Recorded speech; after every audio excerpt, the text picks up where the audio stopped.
My name is Stephen Piazza, and I am the Artistic Director and the conductor of the Los Angeles Symphonic Winds, welcoming you to the second in a series of live stream events presenting to you members of the Los Angeles Symphonic Winds and our extended Winds family. Before we begin with the program today, I'd like to thank all of you who watched the program that we did 2 weeks ago, the participants in it, Kelly Smith and Susan Winsberg, and of course, Chuck Fernandez for their contributions, and also disseminating the video to a number of people through YouTube so that a number of people could watch it after the fact as well. So today's program is going to be featuring a theme of That's Entertainment, and we're going to feature 3 members of the Los Angeles Symphonic Winds: Carolyn Miraghi, one of our great trumpet players; Claudia Peterson, an excellent saxophone player from the group; and also the co-principal saxophonist from the group, Karen Rasmussen. So it should be quite a show. But before we get started on the theme of the show, which is That's Entertainment, I'm going to play for you a march that was very near and dear to me. And it, in a way, by watching the events that took place earlier, it reminded me of this march, because it was, gosh, nearly half a century ago that I got a chance to conduct a group called the Whittier Cavaliers Youth Band. And we performed in Washington, D.C. on July 3rd, 1976, as part of the Bicentennial Parade. And it was a phenomenal event to be a part of. And one of the marches that we used that year in our season of marching with the Whittier Cavaliers was the piece you're about to hear, a piece called The Purple Carnival by Harry Alford. Now, Harry Alford was not a well-known march composer. He did a lot of more commercial kinds of things, but this march was particularly great, I thought, and we did a terrific job on it with the Whittier group. And a few years ago, we performed it as part of a concert with the Los Angeles Symphonic Winds. And although this series of live streams concentrates more on individuals and chamber music, I did want to share a piece of music from the entire Los Angeles Symphonic Winds. And so here it is, our performance of The Purple Carnival by Harry Alford.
Isn't that a great march?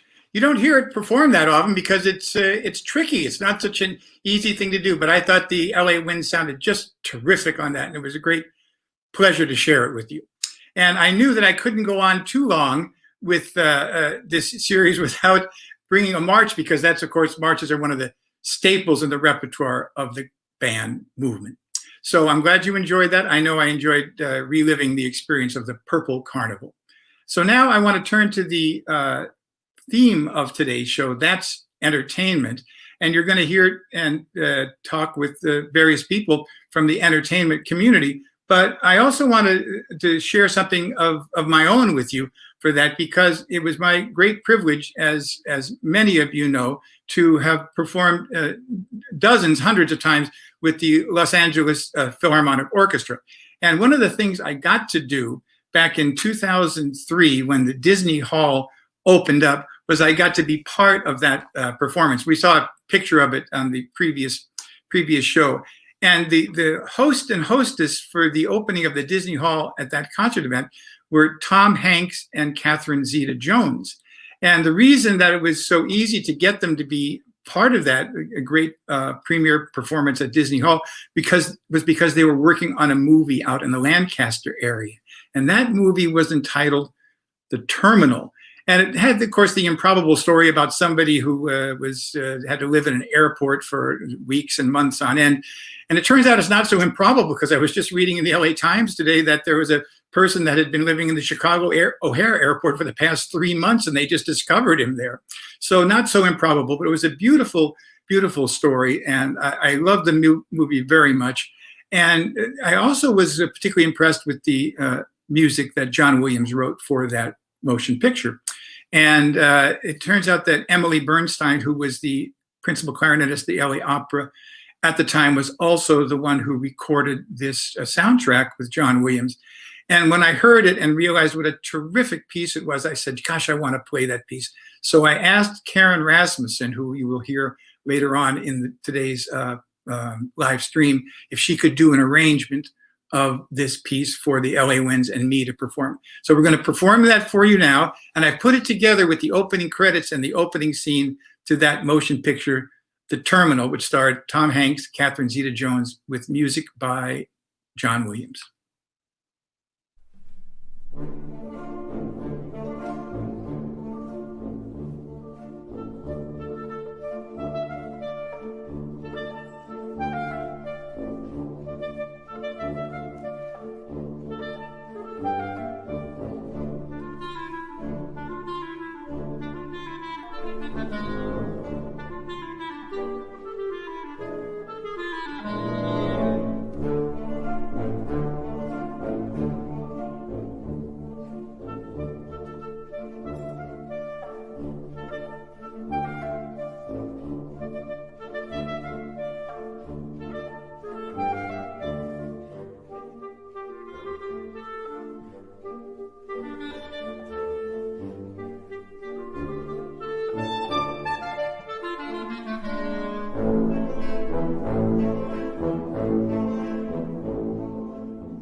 Isn't that great fun? What a terrific motion picture it is, and it's great to relive some of those scenes. There were so many thematic ideas going through this about bureaucracy and love for a father, if you remember the motion picture, and the thematic ideas that were contained in it, and then the help that Catherine Zeta-Jones gave him. It was really a lovely movie from all sorts of aspects, and the clarinet writing was terrific, and Karen did just a great job on that. So thank you so much.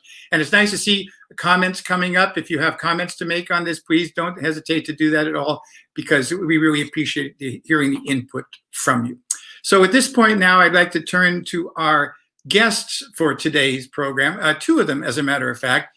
And I'd like to welcome aboard actress Carol Maraghi and the technical director, who is also Claudia Peterson. And I see Carol in there, and she's in the red. And of course, Claudia is down below. And Claudia, thank you, both of you, for joining us on today's live stream and contributing to the series of That's Entertainment. And if I can, I'd like to start with you, Claudia. What is it about the technical aspects of the theater, the off-camera stuff, the things that aren't seen, the building of sets, the lighting, the costumes, and all that stuff? What is it that appealed to you as opposed to being in front of the camera or on the stage itself? Well, I was never very good at performing, for one thing. Like most people, I did start in theater, but about in middle school, when I was like 12 was the last time I performed. And so I sort of moved into the backstage side of things. And it was a lot of fun to kind of, be that person who's like really is behind the scenes, and like, you get sort of, you're uncredited, but you're sort of like, the sneaky person in the background getting to do the things and the stuff that still makes the show go on, like the lights and, the scenery changes and everything like that. So it's kind of, you get to be the person behind all of the magic too. So yeah, that's a big part of it. One of the things I enjoy when being with the opera orchestra is every now and then I get to do something that's on stage, and oftentimes I have to wait backstage while things are happening. And it's amazing all the stuff that goes on to make things work and make them seem natural. So I do have some awareness of what you're talking about. So that's great. Yeah. Were there any, how should I say this, major influences that you had in terms of directing things or other people that you said, wow, that's really inspirational, or I like what she or he did and caused me to go into that? The big sort of aha moment of wanting to work in technical theater was actually, I was on a band trip, visiting LA, seeing Wicked at the Pantages Theater. And at least I think that was the only version of that show that I saw, but in that version of the show, there was a really big dragon that was sort of like at the top of the proscenium, and it was a puppet. And I just remember seeing the two stagehands like moving to their marks to go operate the puppet, and having that moment of just being like, oh, this is a thing that I could do for a living. And that just seemed like the coolest thing to me. So it was actually like, and I'm also just a really bad theater person, so I'm like, I wasn't aware of like, a lot of other Broadway musicals or anything. That was one of the few that I have actually seen. But yeah, so it's just just being jealous of other stagehands getting to do the cool stuff of like, that you're not the big performers, but you're still making, helping make that magic happen, basically. Well, we'll take a look at some of those in just a second, but I want to turn to Carolyn, if I could, for just a second, to ask you, Carolyn, if there were any people in your life that you looked up to as mentors in your chosen field of acting, or people say, wow, I want to do that, or that method acting, or that teacher, or that one really impressed me. People like that. Were there some people like that in your life? Yeah, definitely. There was, not only some acting teachers who really helped me, develop my craft, but also actors I saw on screen or on stage that just blew me away and inspired me. Like, I used to do trips to New York City just to see plays and not so much musicals at first, but just like straight up plays. And just being so inspired. Was this when you were living in Montreal? You would go from yeah. So I was born and raised in Montreal, and I would take trips to New York City and just see plays and just be inspired by some people just making a living on stage and bring their A games, you know, every night, eight shows a week. I mean, it takes some stamina, and I was just inspired. And I'd go home and like work really hard, and then when I was in a lull, I was like, I need some New York. I would go back to New York and just watch some plays and musicals. I saw Wicked, which just, wow, like it just blew me away. The talent inspires me so much. That's great. Now, if we can take a second, Claudia, if I can turn back to you. I know you sent our technical director, Paul, some stills and some movies of some of the things that you had been involved with, both at Wallace Theater and at Sony. If we can, Paul, take a look at a couple of those, and Claudia, tell us what we're looking at, that would be just great. Yeah, so this is a show that did at the Wallace called The Heart of Robin Hood, and it doesn't look like a whole lot from this angle, but that big blob of grass looking stuff was a big, like 25-foot tall ramp, basically, that was yeah, you can see the angle there from the side view. So the actors slid down that and then ran back up it as part of the action of like everything that was happening in, you know, Sherwood Forest. And that had that big drawbridge that opens. So this was a really big show and had a lot of cool technical aspects. And I was actually on the backstage crew for this, doing a lot of like the little gags and stuff that happened and just like helping everybody out, making the show happen. But this was a big one. This was also play with music, which was especially fun because there was a lot of live musical performance going on in the midst of the show too, which was just added a little extra something to the performance. But yeah. And this is a show also at the Wallace called An Inspector Calls that came from the UK. This was also a really big show. It doesn't look like it. This is the thing, is it's like they never look that big, but all the stuff that was going on, the sort of cobblestone floor was actually a show deck that had a bunch of holes in it because it rained in the show, and that house was built up on some stilts. It's sort of, you know, forced perspective, so it's kind of tiny in there, but a group of 4 actors spent all of their time in that like little dining room, and at the end of the show, as their lives are falling apart, the house actually tips forward and spills its contents very symbolically on the stage.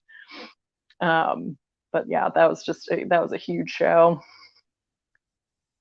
And that's me doing a paint note for the show, Love Actually Live. You did make it on stage. You just happened to be no audience there, sort of I like. I did, yeah. And the joke about this too. Yeah, well, and the joke about this too is that I was so good at finding my light. So while I was on stage, just painting some stuff. But yeah, this was another huge one because it was a somewhat of a musical take. The LA, I don't know what they're, you know, how they prefer to be called, but the group For the Record, who does a lot of sort of musical staged things, put this together to, you know, basically perform full-length versions of the songs that are seen in the film. So the things that are on stage there are 2 projection screens, and there were a total of 3 that, you know, played scenes from the movies, and then, you know, there were actors on stage to act it out, sing the music from the show. So it was a very big one. We actually did this 2 years in a row during Christmas time, and but yeah, because this was another just a really big show, and it was super fun to have all the music in it. And that's what it looks like when we're putting it together. Because yeah, one of the screens flew and the other screen is in the background, and that there in the foreground is one of the lighting trusses, because we couldn't use because there's so much stuff in the air, we couldn't use the actual rigging that was part of the theater, so we had to make our own using chain motors and truss, and to put all of our big old lighting equipment for this crazy show on it. That's great. Yeah, I'm apparently really good at taking artsy photos.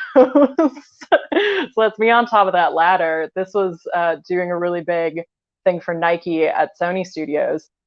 You get a little perspective there of like this was just another just big old thing.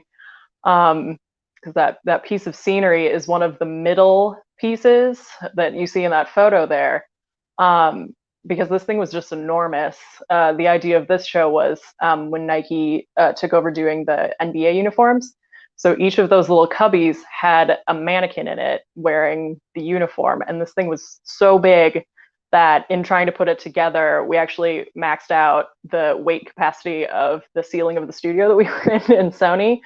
And it's still like one of the biggest and heaviest shows I think I've ever worked on. But it's like, that was such a cool experience of just like, because that was one of those things of like, theater's pretty relatively low budget, but that's just like, that's so much corporate money to just make so many crazy things happen. And that was a really cool experience.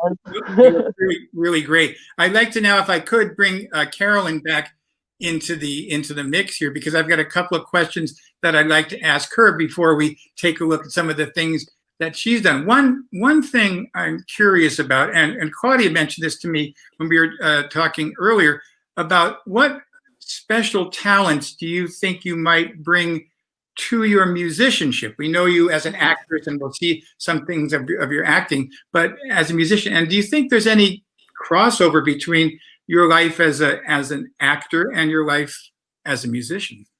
Yeah, definitely. So first part of your question, I would say the performance part. So, you know, being on stage is always nerve-wracking. Doing a play just before you go in, like you're so nervous, you don't know, oh, Canada.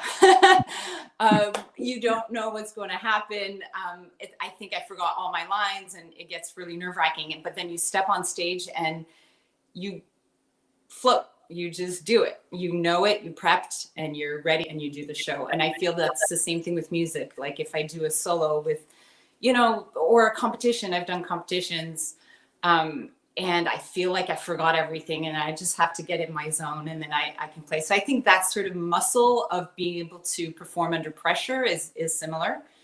And then in terms of how it crossed over, I mean, sometimes I made a living playing music, and sometimes I made a living being an actress mostly. But a few times I got to play a trumpet player on screen. So that was a plus. And so I would go to the audition with, you know, my trumpets. Once actually I auditioned for a part I was supposed to play clarinet. And I came in, I was like, I don't play clarinet, but I can play this instead. And I got the part. So, you know. On trumpet or clarinet? Oh, on trumpet. Okay. I don't think I can play clarinet. Excellent. Well, now we have a short clip of you in, I think, 3 different roles. Can you tell us a little bit about the 3 things that we're going to be taking a look at in just a second? Yeah, so it's just 3 different clips of different, in this case, different TV shows I was on. The first one, I play the CEO of a cheating website. And I think it's perfectly fine to have this, you know, as a career. And the second, I believe I play like a CSI lab scientist genius person. And then the third one is, if I can remember which one I gave you guys. The one where they spill something on you. They spill a drink on you. Oh my gosh. Yeah, that was a film. That's the last film I did, where I play, again, a kind of a meanie. I've gotten cast as the mean girl often. And this one, she's the cheerleader coach for a college cheerleader team, but she actually uses the girl as escorts. So it's pretty lifetime drama. Excellent. All right, Paul. Let's roll it and see what we got. We could talk about it on the other side. Yes. What can I do for you? Adultery seems to be a booming business. I take it you don't approve of the service I provide. That's fine. Is your company based on personal experience? I'm happily married. Never felt the urge to stray. But some married people are desperate for excitement. There is a market for it. I saw a way to monetize that. No hits on CODIS, and it'll take at least 5 more days to do an SMP test. Well, you telling me you got nothing so far? What's the hurry? The case is from 1975. Whoever she is, she's probably not killing anymore. She. Tennis clothes were worn by a female. Yeah, well, I could have told you that. They include a skirt. No, my point is, we're dealing with 2 different DNA profiles here. The profile from the person we're presuming is Vivian Finley, and the DNA from another female who left sweat and skin cells on the clothes. And of course, the Tate Riley cheer coach, Stephanie Dodger.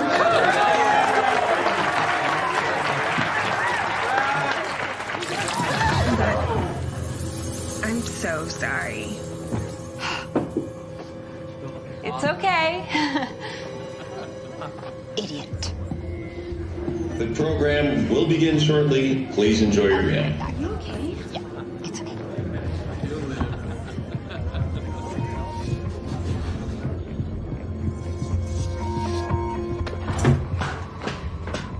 Hello, Stephanie. Monica. What are you doing here? Oh, that's This great. is when they Carolyn. catch her. Yeah. Thank you for sharing those great clips with us. I really enjoyed it. Now, if I can just ask a couple of more questions to both of you, that would be just great. I'm curious, Carolyn, because you've got this varied background, not bi-coastal, but apparently you go back and forth from Canada to the United States often. I'm more familiar with your rival Toronto City than I am with Montreal, but I hope you'll forgive me for that. But in any event, I was curious about how you balance the music life and your parenting life and your acting life to try to make them all work together, particularly during these pandemic times, which will probably be around for a good while as we go forward. How is it to try to balance those things, Carolyn? What do you do? Well, it was definitely a big change. March 13, 2020,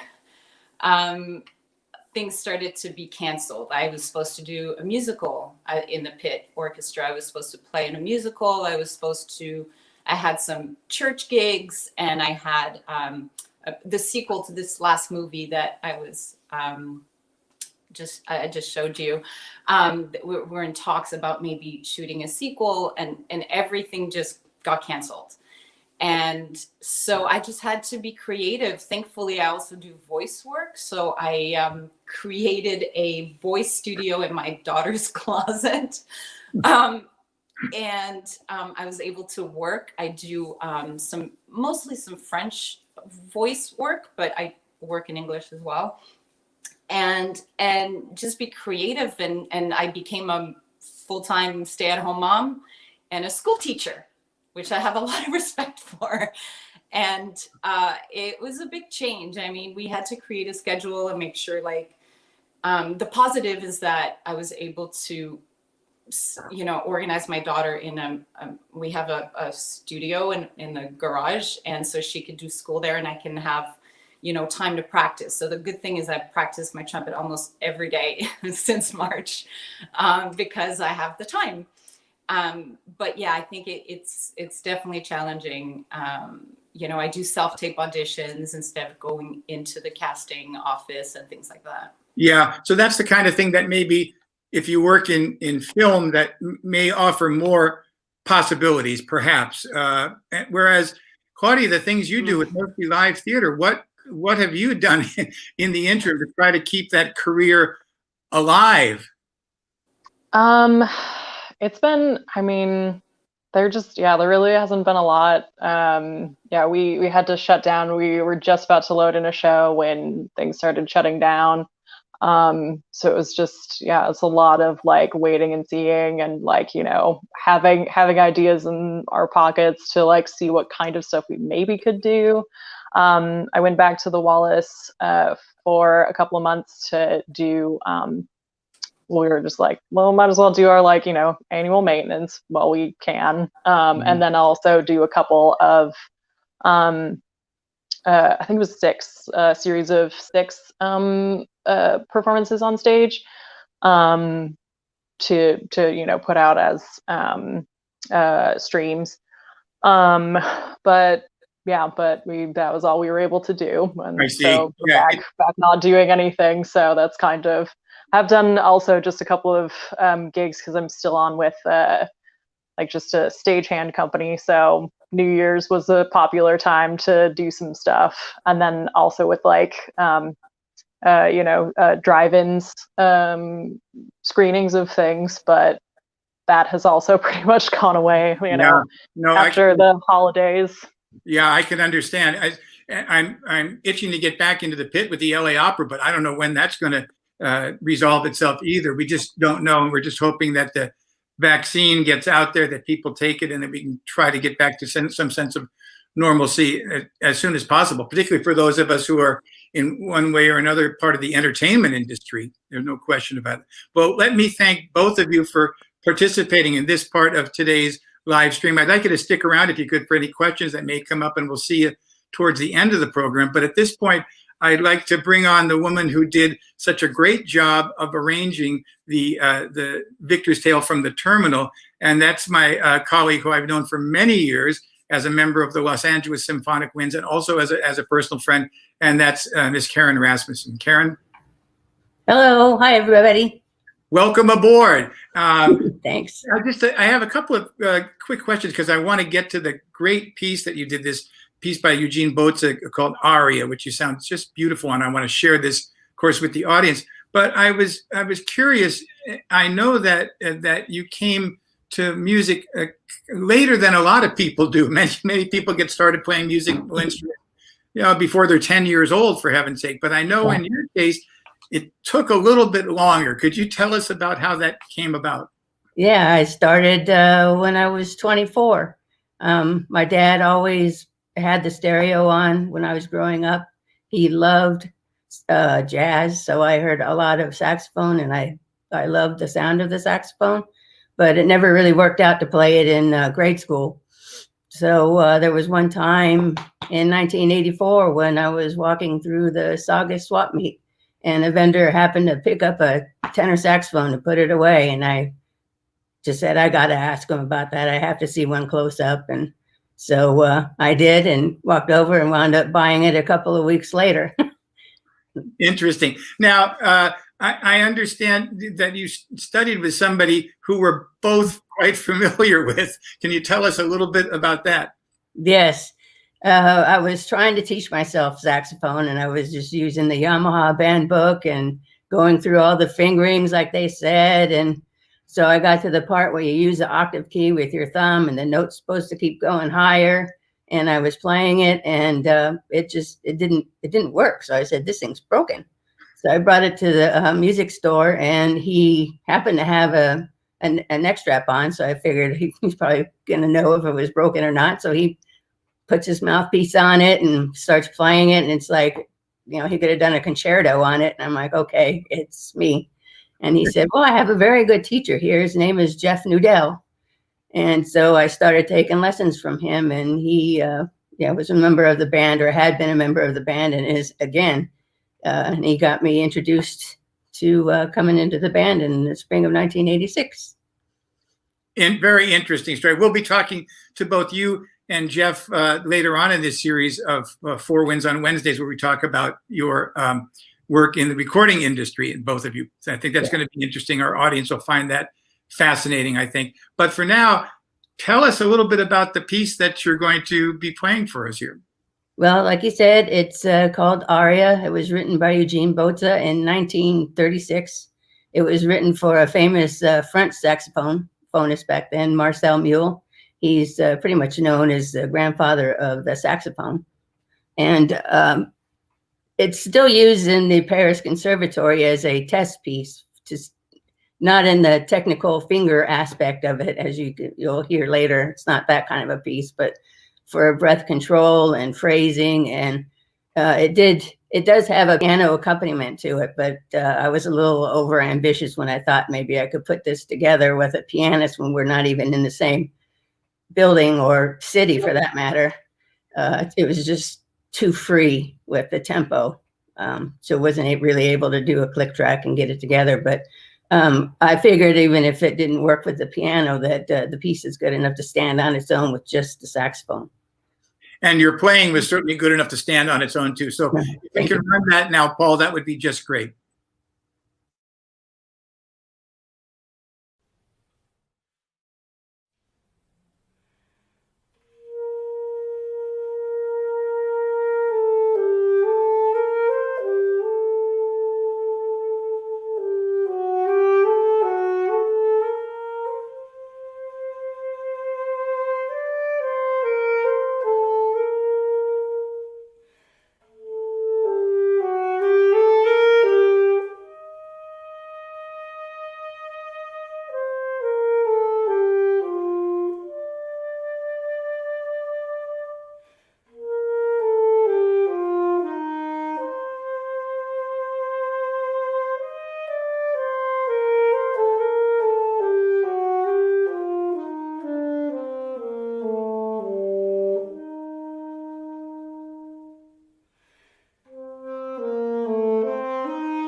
Well, that's just beautiful. I think it's a great way to end today's program. Thank you so much. Thank you. Just gorgeous. But before we bring everybody else on to say goodbye, I want to tell you just briefly about what's happening in 2 weeks, which will be February 3rd, for the third episode of Four Winds on Wednesdays. It's going to be quite an event. We're entitling it, gosh, how do we end up? Oh, yeah. Gershwin, Guitars, Grand Cru, and Mary Poppins 2. We're going to have Courtney Marsh, who sang with the LA Winds a few years ago and did a beautiful job on Summertime from Porgy and Bess. That's going to open the program. And then we'll bring on Joel Amram, a terrific guitar player, singer, raconteur, and he'll entertain us at the beginning of the show.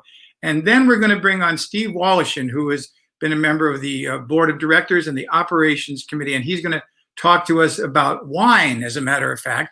And this is going to take place, of course, at 4 o'clock in the afternoon, but we'll think of it in terms of being in New York, where it's 7 o'clock and drinking wine would be perfectly appropriate. So he's going to be there with his good friend and former member of the board of directors for the Los Angeles Symphonic Winds, Scott Mandel, and they're going to be discussing wine. And at the end of that, we're going to have Scott's terrific show choir from Pacoima Middle School performing for us. So it should be quite an event. That's February 3rd, 4 o'clock in the afternoon, 4 Winds on Wednesday. And now let's bring back all the people that participated in today's program. I want to thank them so much for being there. Carolyn, thank you so much. Karen, thank you so much. Claudia, thank you so much. Goodbye all, and we'll see you in a couple of weeks. Bye. Bye.